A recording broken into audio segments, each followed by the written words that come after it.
भारत आज दुनिया का दूसरा सबसे बड़ा स्टील प्रोड्यूसर है, लेकिन सप्लाई चेन में एक छोटी सी रुकावट भारत की स्टील इंडस्ट्री को भी खतरे में डाल सकती है, क्योंकि स्टील बनाने के लिए जिस कोकिंग कोल की जरूरत पड़ती है उसका 90% हिस्सा आज भारत में इंपोर्ट करना पड़ता है। भारत अपनी कुल जरूरत के कोकिंग कोल का केवल 10% ही खुद से प्रोड्यूस कर सकता है। बाकी का 90% हिस्सा यानी कि करीबन 60 million ton coking coal Bharat आज ऑस्ट्रेलिया, यूनाइटेड स्टेट्स, रशिया और अफ्रीकन देशों से इंपोर्ट करता है। छोटी बड़ी मिला के आज करीबन 1000 के आसपास स्टील प्रोडक्शन यूनिट्स भारत में ऑपरेशनल हैं और ये सभी steel plants imported coking coal पे बड़े लेवल पे डिपेंडेंट है। पर खतरे की बात यह है कि अफ्रीका से जिस कोकिंग कोल की सप्लाई आती है भारत उसे डायरेक्टली चाइनीज कंपनी से सोर्स करता है, क्योंकि अफ्रीका की बहुत सी माइंस चाइनीज कंपनीज के कंट्रोल में हैं। जाहिर तौर पे भारत की बहुत सी स्टील प्रोडक्शन यूनिट्स आज directly and indirectly Chinese companies पे डिपेंडेंट है, लेकिन सालों पुरानी इस डिपेंडेंसी को खत्म करने के लिए भारत की एक और स्टील प्रोड्यूसर ने अफ्रीका में एक माइन का एक्विजिशन कर लिया है और आने वाले सालों में भारत की स्टील प्रोड्यूसर को चाइनीज सप्लायर पे डिपेंडेंट रहने की जरूरत नहीं पड़ने वाली।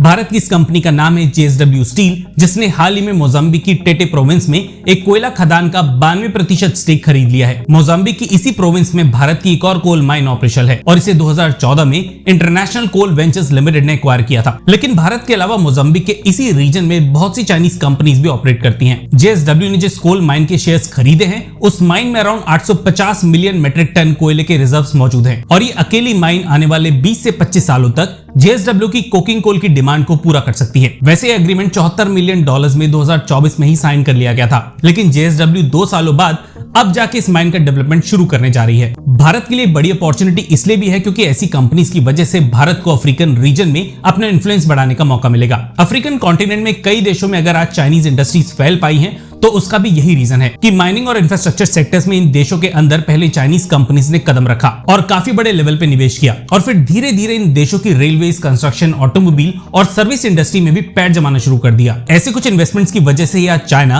अफ्रीकन देशों के लिए सबसे बड़ा ट्रेडिंग पार्टनर बन पाया है और भारत भी इसी स्ट्रैटेजी का इस्तेमाल करके अफ्रीका में अपनी प्रेजेंस बढ़ा रहा है। मोजाम्बिक ऑलरेडी भारतीय रोलिंग स्टॉक्स का एक काफी बड़ा खरीदार भी है। 2020 में मोजाम्बिक रेलवेज ने भारत को 10 डीजल लोकोमोटिव्स, 60 पैसेंजर कोचेस और 10 DMU ट्रेन्स का ऑर्डर दिया था। आज मोजाम्बिक इन रोलिंग स्टॉक्स का इस्तेमाल कुछ इंटरनेशनल रूट्स पे भी करता है और भारत में बने लोकोमोटिव्स और कोचेस साउथ अफ्रीका, जिम्बाब्वे और जाम्बिया जैसे देशों तक फ्रीट और पैसेंजर्स ढोने का काम करते हैं। खैर, अपने ओवरसीज स्ट्रेटेजिक एसेट्स को और बढ़ाने के लिए JSW के अलावा भारत की कोल इंडिया लिमिटेड, अदानी पावर और NMDC लिमिटेड जैसी बड़ी कंपनीज अफ्रीकन देशों के अलावा ऑस्ट्रेलिया और इंडोनेशिया जैसे देशों में कई चाइनीज कंपनीज के कंपटीशन में उतर चुकी हैं और आने वाले कुछ ही महीनों में आपको इन देशों से भी ऐसी कुछ खबरें सुनने को मिल सकती हैं। हम यहाँ तक सुन चुके हैं और कंटेंट पसंद आया है तो वीडियो को लाइक करने के बाद चैनल को सब्सक्राइब के बिना बिल्कुल भी मत जाइएगा। धन्यवाद। जय हिंद।